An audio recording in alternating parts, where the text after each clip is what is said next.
Terceiro lugar, o canto do galo também anuncia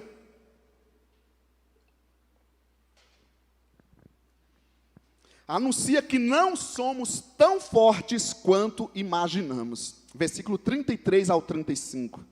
Ide-me, o galo da Bíblia que anuncia, te diz hoje que você não é tão forte quanto você imagina. Versículo 33, Pedrão responde: ainda que todos te abandonem, eu nunca te abandonarei. E no versículo 35, de novo, Jesus fala e ele repete, relutando, e diz: mesmo que seja preciso que eu morra contigo, nunca te negarei. E todos os outros discípulos, os Maria vai com as outras, disseram o mesmo. E é interessante porque Pedrão foi forte, não é? Fala a verdade. Quando os soldados chegaram para prender Jesus, o que Jesus fez? O que Pedro fez, perdão? Pegou a espada lá e já cortou a orelha do soldado. Ele realmente foi forte. Mas foi só no início, depois não. Ele começou com toda a coragem, depois arrepiou.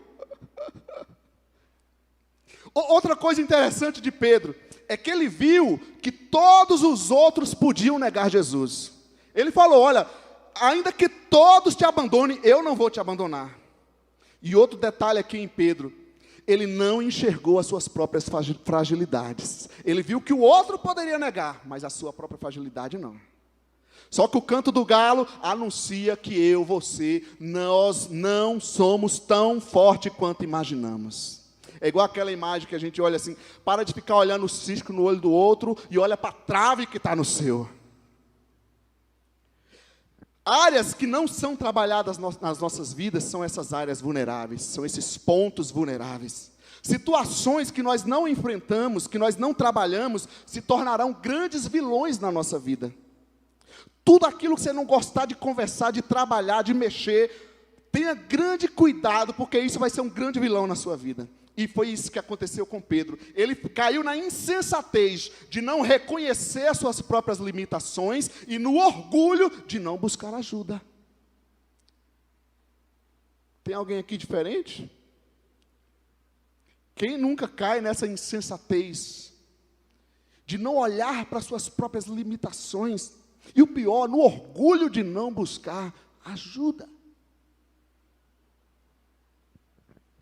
Então Jesus responde no versículo 34, ainda nesse ponto, anuncia que não somos tão fortes quanto imaginamos. Jesus responde: asseguro-lhe que ainda esta noite, antes que o galo cante, 3 vezes você me negará. Vamos entender o texto. A expressão aqui, antes que o galo cante, era algo comum na vida deles ali. Seria como dizer, antes da madrugada, mais ou menos umas 3 horas da manhã. Antes que da madrugada, você já vai me negar. Agora, podemos aplicar um pouco, gente? Trazer um pouco de exemplo para nós? Podemos? Se a gente aplicasse assim, olha, antes que a pandemia se acabe, você já vai ter me negado 3 vezes.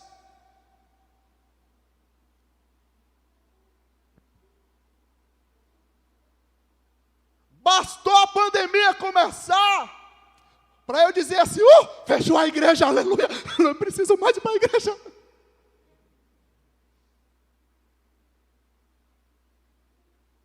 Ou então outros pensam assim, eu não posso me arriscar, né? Não dá para ir no presencial, mas no online eu não consigo, porque não tem jeito, eu não consigo. Tá bom, cada um dará conta de si mesmo a Deus.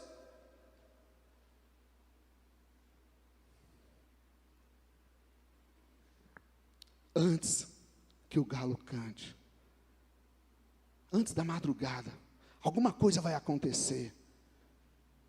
E eu já vou provar o que eu realmente estou vivendo com Jesus. E por quantas vezes Jesus falou que ele iria negar? Por 3 vezes você vai me negar, antes que o galo cante. O que Jesus quer ensinar aqui? Pedro, e não será um ato impulsivo, ou seja, um ato pontual, tipo assim, na hora lá, você ficou com medo da morte, aí você falou uma besteira da boca para fora, não. Será 3 vezes, ou seja, será um ato pensado, planejado, por seu orgulho, sua concupiscência, para você não ter desculpa de dizer que caiu, que pecou. A única solução que fica para Pedro é de voltar para Jesus e dizer: Senhor, eu pequei, eu falei que ia ser forte, mas não fui.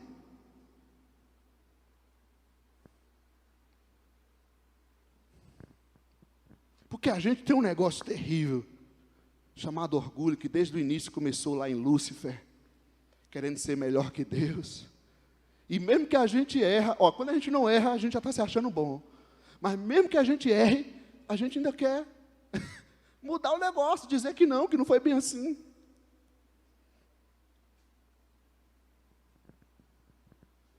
Vocês estão meio tristes, meio assim, né, gente? Deixa o galo cantar, está na Bíblia. Inclusive, quando Jesus voltou a Pedro, ele teve que refletir essa situação. Enxergar que ele não era tão forte quanto ele pensava, não. Jesus não passou assim desapercebido. Eles estavam lá pescando, Jesus voltou, tinha fogueira, o mesmo cenário quando ele negou. Aí Jesus pergunta para Pedro 3 vezes: você me ama? Você me ama? Lembra disso? O que Jesus está fazendo aqui? Jesus quer agir na vida dele, quer tratar na vida dele. Mas para isso, o médico precisa abrir a ferida. O médico precisa mexer onde está doendo para curar.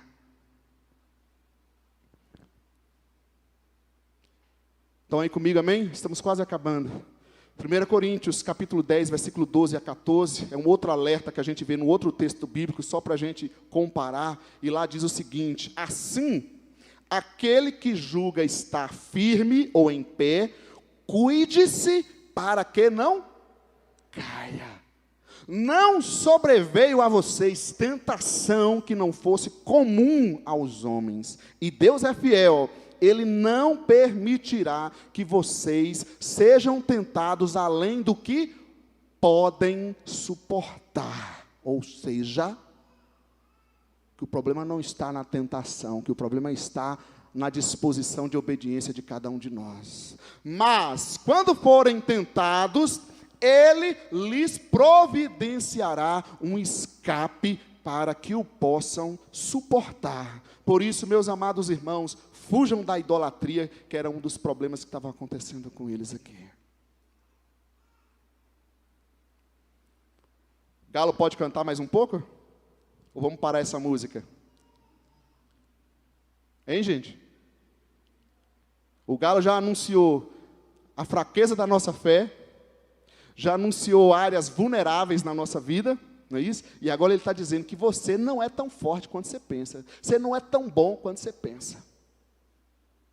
Deixa de orgulho.